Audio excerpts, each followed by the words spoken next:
5 things the wealthy do before 8 a.m. that you have never tried. Napoleon Hill taught that the hour before 8 in the morning is the hour that decides every hour that comes after it. And he taught it because he watched it happen, again and again, in the lives of men who rose out of poverty and obscurity into fortune and command. Now here is the law. Stated plainly, before we go one step further, Napoleon Hill wrote in his study of the men he called the most successful of his age that thoughts are things, that a thought mixed with definiteness of purpose, mixed with persistence, mixed with a burning desire, can be transmuted into its physical equivalent. And he did not mean this as a pretty saying for a wall. He meant it as an engineering fact about the human mind. And here is where I must stop you, because you have been told your whole life that the wealthy rise early to get more done, to answer more mail, to beat the traffic, and Hill would stop you right there and say, "Do you see it? It was never about doing more before 8. It was about deciding something before 8. Deciding it so clearly and so emotionally that the mind had no choice but to go to work on it, whether you were watching or not. You have tried the early alarm. You have tried the cold shower. You have tried the productivity list, and still the hour has felt empty. And I want you to know, you are not the only one who has felt that emptiness. Because Hill met thousands of men who rose early and stayed poor. The hour was never the secret. The state of mind inside the hour was the secret, and that is what we open together now. Say it with me. I conceive a definite purpose for this day, before the day can impose one on me. I feel it as though it already lives in my hands. And what I conceive and believe, I achieve. Again, I conceive a definite purpose for this day, before the day can impose one on me. I feel it as though it already lives in my hands, and what I conceive and believe, I achieve. If you want tomorrow's teaching to find you the same way this one has, stay close and subscribe, so the next hour of instruction reaches you before the world reaches you first. Now, if something in you just went quiet while you said those words, I want you to type 2 words in the comments below. Simply type, I achieve. Let it be your seal on what you have just spoken. Let it be the first definite act of a mind that has decided to stop drifting. The first key is this. The wealthy write their definite chief aim down before the day writes its demands upon them. Hill studied a young man named Edwin Barnes who arrived at the gate of Thomas Edison's laboratory with no money, no introduction, and nothing to recommend him but a decision so clear it could be written in one sentence. Barnes did not wish to work near Edison. He burned to become the partner of Edison. And he wrote that aim down, and he carried it in his mind the way another man carries a wallet, and years later he became exactly that, the business partner of Thomas Edison. Hill said Barnes traveled to that meeting like a man who had already arrived, not like a beggar hoping for scraps. And this is the difference between the millions who wish and the handful who achieve. Wishing is a fog. A definite chief aim is a blade, and it is not that the wishing man lacks intelligence or lacks effort. It is only that his effort has no edge to it. Picture 2 men leaving for work on the very same street, at the very same hour. One man's mind is a room with no assignment posted on the door, so it accepts whatever knock comes first. A complaint from a coworker, a delay on the road, a headline glanced at over coffee, and by the time he reaches his desk, his whole day has already been decided for him by strangers. The other man's mind carries one sentence, written the night before, read again at breakfast, and though he meets the very same delay, the very same complaint, he meets it the way a man meets a distraction, rather than the way a man meets a master. So let me ask you plainly, before you reach for your phone tomorrow morning, before the emails and the noise and the borrowed urgency of other people's demands come pouring in, have you written, in one sentence, on one card, what you intend this single day to accomplish? Not your whole life, not your 5-year plan, simply this day, because Hill taught that a purpose which is not reduced to writing is merely a wish wearing a purpose's clothes. If you don't know where you are going, you will probably end up somewhere else.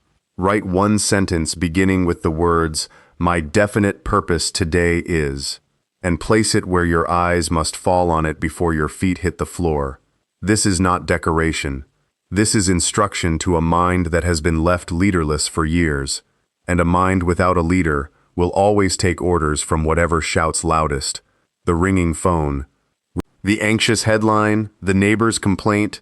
So guard the first sentence of your day the way a general guards the first order of a battle, because the first key is decided, but a decision alone, spoken in silence, is only half a fortune, and the wealthy do not stop at writing it down, they do something with it that most men never think to try. Here is my decree.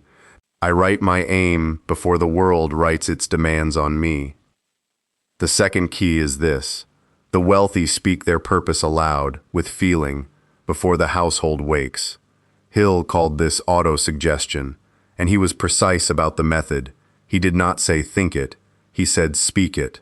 Read the written statement aloud, morning and evening, with the feeling of already possessing what it describes, because Hill taught that the subconscious mind does not distinguish between an experience you have lived and an experience you have vividly imagined with emotion. Both are treated the same by the deeper mind, and both are acted upon the same. This is why a man can stand in a rented room, in debt, with no prospects visible to the eye, and by speaking his definite aim aloud with genuine feeling every morning, begin to notice doors that were always there, but that he had never before had the eyes to see. It is not magic. Hill was careful never to call it magic. It is a law of mind working the way a law of mind works.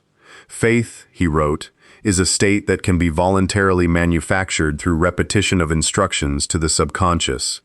This is why whispering your goal once, half-heartedly, on a Monday, accomplishes nothing, but speaking it with your whole chest, with the actual emotion of already having achieved it, every single morning before the world gets its hands on your attention, begins to shape the very quality of the thoughts you carry into your first meeting, your first phone call, your first decision. So here is your practice for this coming week. Stand before the mirror before you touch your phone.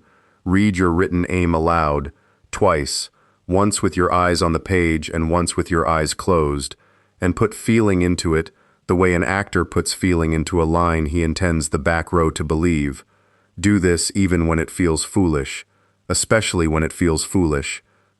Because the wealthy men Hill studied did this alone, in private, where no one could see them, and Andrew Carnegie himself, in the story Hill told of their long conversations, credited a mind trained by disciplined repetition, more than any inherited advantage, for the empire he built. So the second key opens what the first key wrote, but there remains a deeper chamber still, because speaking a thing with feeling is only preparation for what must happen next inside the mind itself. Here is my decree.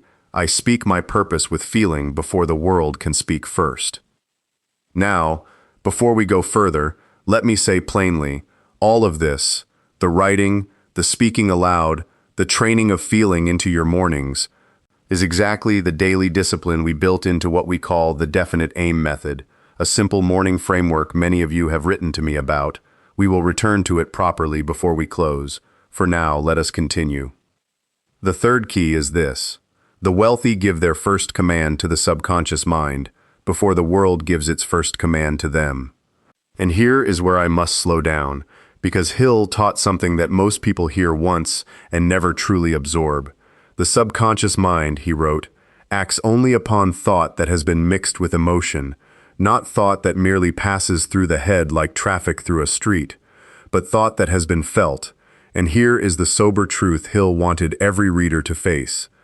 If you do not deliberately plant a thought mixed with feeling into that fertile soil each morning, the soil does not remain empty. It accepts whatever seed falls into it first. The worry about money, the memory of yesterday's failure, the dread of a difficult conversation waiting at 9 o'clock. All of these are seeds too, and they take root with the same obedience as a deliberately planted purpose. Let me walk you through an ordinary day the way Hill might have laid it out plainly. 6:15, the alarm sounds, and in the half-second before full waking, the mind is at its softest, its most impressionable. This is the exact moment most people reach for the phone and let the first news headline or the first notification become the first seed of the day. 6:30, still in that soft state.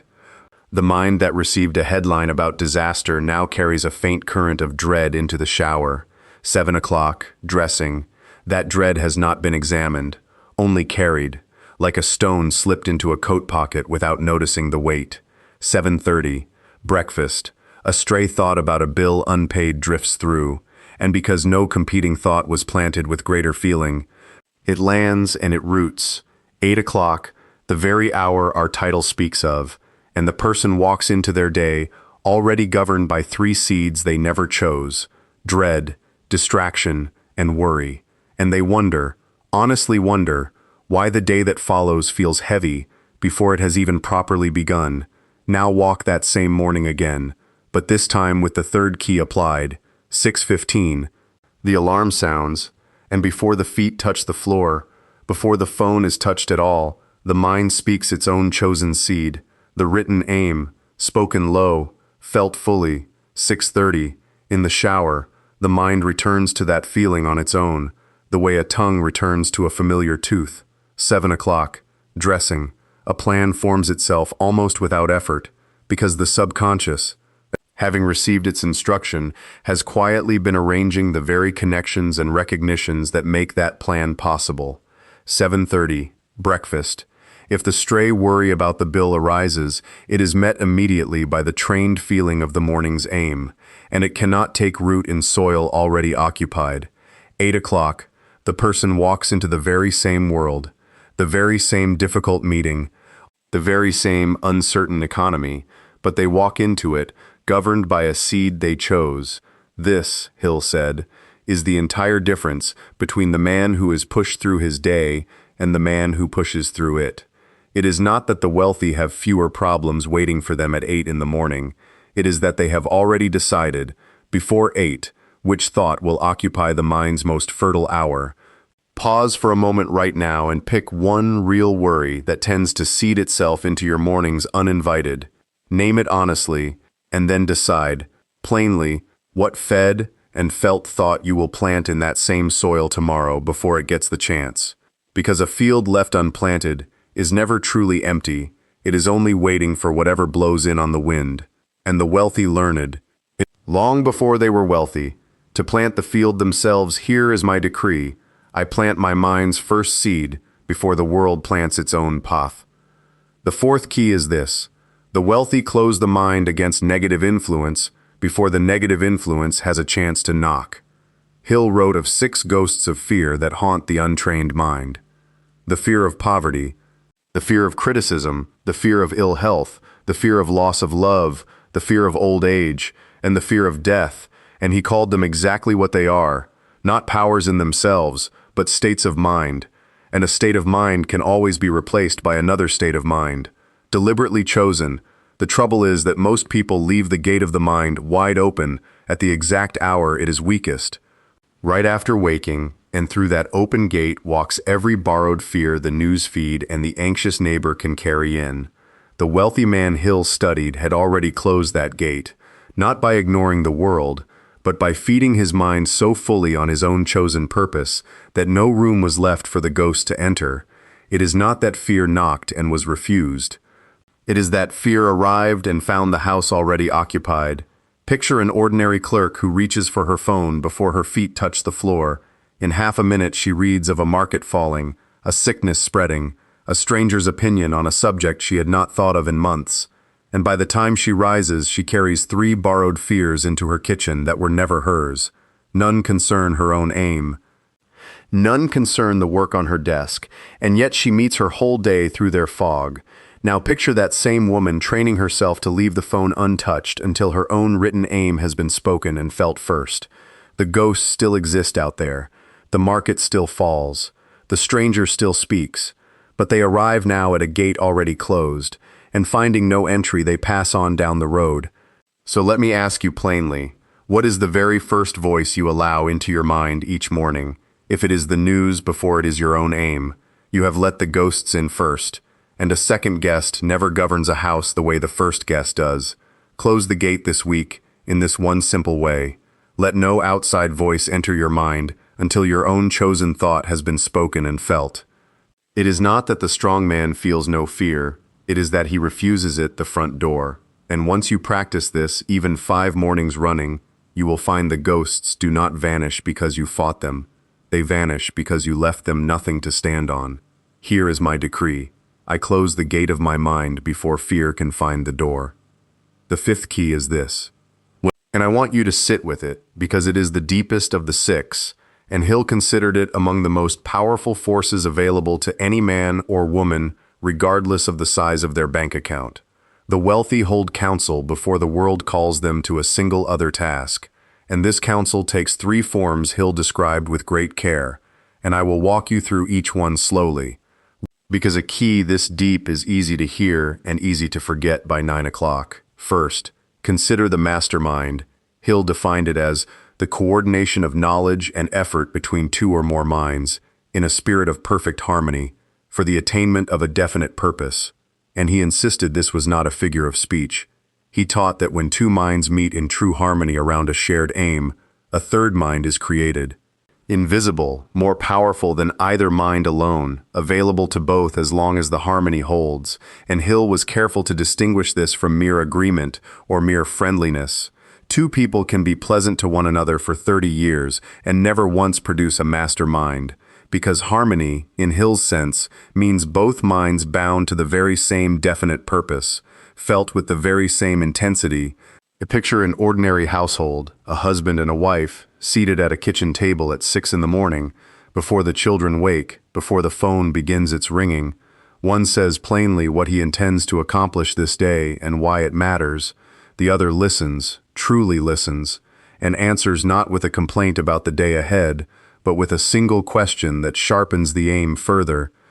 10 minutes pass, no more, and yet something has been created in that kitchen that did not exist before those two voices met in harmony.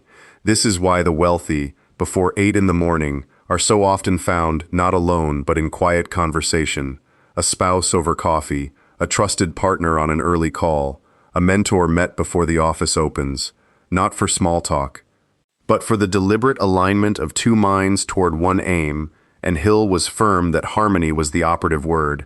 Two minds in disagreement, however brilliant each one individually, create no third force at all. They create only friction. So ask yourself plainly, is there one person in your life with whom you could sit for 10 minutes before 8 each morning, not to complain about the day ahead, but to align on a shared definite purpose, if such a person exists? That 10 minutes is worth more than the 2 hours of solitary striving that will follow it, and if no such person exists yet, Hill would tell you plainly, that is a want worth naming and worth seeking, because no fortune of consequence in his study was built by a single mind working in isolation from every other.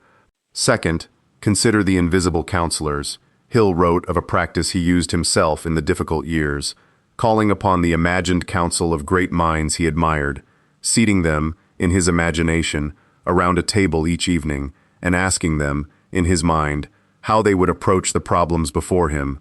He was plain that he did not claim these men literally appeared. He claimed only that the exercise summoned from his own subconscious a store of knowledge and courage he could not otherwise reach by ordinary thinking. And I ask you to try a smaller version of this before 8 tomorrow morning. Choose one person, living or gone, whose judgment you trust completely, and simply ask, in the quiet of your own mind, what they would tell you to do first today. Picture the small shop owner, sweeping the floor before the doors open, worried about a payment coming due, who pauses for 30 seconds and asks, plainly, what would the steadiest person I have ever known tell me to do first, and who finds, almost immediately, a plan rising up that was not there 30 seconds before. You will be surprised what rises up when you ask sincerely, because the mind, Hill taught, already holds more wisdom than we credit it for. It only needs a chair pulled out and an invitation spoken. It is not that the answer is delivered from outside you, it is that the asking itself arranges what was already within you into a shape you can finally use. Third, consider persistence, because neither the mastermind nor the invisible counselors will save a man who quits the moment the answer does not arrive on the first asking. Hill wrote that persistence is to the character of man what carbon is to steel, and he told, more than once, the story of a man named Darby, who mined for gold in the hills, who struck a vein, who borrowed and dug and celebrated, and who then watched the vein vanish before his eyes, and who quit, in discouragement, and sold his equipment for a few dollars to a junk dealer, and that junk dealer, before resuming the dig, consulted an engineer, and the engineer said the vein had only faulted, a common occurrence, and that the gold lay 3 feet further where Darby had stopped digging, 3 feet. And the buyer went on to become extraordinarily wealthy from that very mine. Hill said Darby never forgot that lesson, and it made him, later in life, a much wealthier man in the insurance trade, because he had learned once and permanently that temporary defeat is only a signal to change one's approach, not a command to surrender the aim itself. And here is the plain truth hiding inside that story. The men who quit 3 feet from gold rarely know how close they stood. The vein gives no warning before it fails, and no promise before it resumes. This is precisely why persistence cannot wait on evidence. It must be decided before 8. The same way the aim itself was decided before 8, so that when the discouraging hour arrives at 2 in the afternoon, or 9 at night, the decision has already been made, and does not have to be remade under pressure. So hold counsel before 8, with a partner in true harmony, if one is near you, with an invisible counselor, in the quiet of your own mind if none is near. And having taken that counsel, resolve that whatever answer comes, you will not be the man who stops 3 feet from the gold. Because every one of the 6 keys we have opened this morning is worthless to the man who folds the moment progress grows slow. The written aim, the spoken feeling, the planted seed, the closed gate, the gathered counsel, all of it depends on this 5th key being carried forward with a persistence that does not ask the day for guarantees before it will continue. Here is my decree. I take counsel, and I persist, before the world can make me quit. The 6th key is this, and it is the shortest of the 6, though Hill considered it perhaps the most quietly decisive. The wealthy decide, in that first hour, that they will not drift. Hill called drifting the great destroyer, the state of living each day exactly as the day happens to arrive, with no aim chosen in advance, no counsel taken, no gate closed, simply reacting, from the first ring of the phone to the last scroll before sleep. And he taught that the drifter is not usually a lazy man. Often he works very hard indeed. He rises early, too. He is simply a man who has never once, in the quiet hour before 8, made a decision about the direction of his own effort.